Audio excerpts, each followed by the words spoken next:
ഏ ചിന്താതപനി ധൂളി കേറി എങ്ങനെയെടുക്കും ശ്വാസം സ്വാർത്ഥത പുറകെ ലോകമോടി നാല് നീക്കിലും നാശം വാക്കുകൾ തീർന്നു തൊണ്ട പറ്റി ഞാൻ എങ്ങനെയൊരുക്കും പ്രാസം ചുട്ടുപുള്ളി മരുഭൂമി നഗരം എനിക്കാരുണ്ട് ഇവിടെ പ്രാസം ഞാൻ മാറ്റുന്നു മരപ്പിച്ച പൂവിടങ്ങൾ അത് വെള്ളത്തിൽ നിരന്ന് തലപുടങ്ങൾ റാപ്പിൽ തെളിയുന്ന സപ്തതകൾ കേട്ട പാവത്തിൽ വിരിയുന്ന നവരസങ്ങൾ ശൃംഗാരരോഗം വീരഭയനകം കരുണം ഭീമസ് ശാന്തം ഏതന്റെ മനസ്സിൽ വീക്ഷണ വിലത്തിന് ദൃഷ്ടിയിലെ ആഗ്രഹ ശരീരം രക്തമുള്ള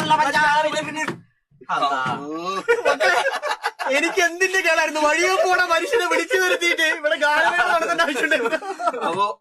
ഏ ചിന്താതപനി ധൂളി കേറി എങ്ങനെയെടുക്കും ശ്വാസം സ്വാർത്ഥത പുറകെ ലോകമോടി നാല് നീക്കിലും നാശം വാക്കുകൾ തീർന്നു തൊണ്ട പറ്റി ഞാൻ എങ്ങനെയൊരുക്കും പ്രാസം ചുട്ടുപുള്ളി മരുഭൂമി നഗരം എനിക്കാരുണ്ട് ഇവിടെ പ്രാസം ഞാൻ മാറ്റുന്നു മരപ്പിച്ച പൂവിടങ്ങൾ അത് വെള്ളത്തിൽ നിരന്ന് തലപുടങ്ങൾ റാപ്പിൽ തെളിയുന്ന സപ്തതകൾ കേട്ട പാവത്തിൽ വിരിയുന്ന നവരസങ്ങൾ ശൃംഗാരരോഗം വീരഭയനകം കരുണം ഭീമസ് ശാന്തം ഏതന്റെ മനസ്സിൽ വീക്ഷണ വിലത്തിന് ദൃഷ്ടിയിലെ ആഗ്രഹ ശരീരം രക്തമുള്ള എനിക്ക് എന്തിന്റെ കേടായിരുന്നു വഴിയെ പോണ മനുഷ്യനെ വിളിച്ചു വരുത്തിയിട്ട് ഇവിടെ ഗാനമേള നടത്തേണ്ട ആവശ്യമുണ്ടായിരുന്നു. അപ്പോ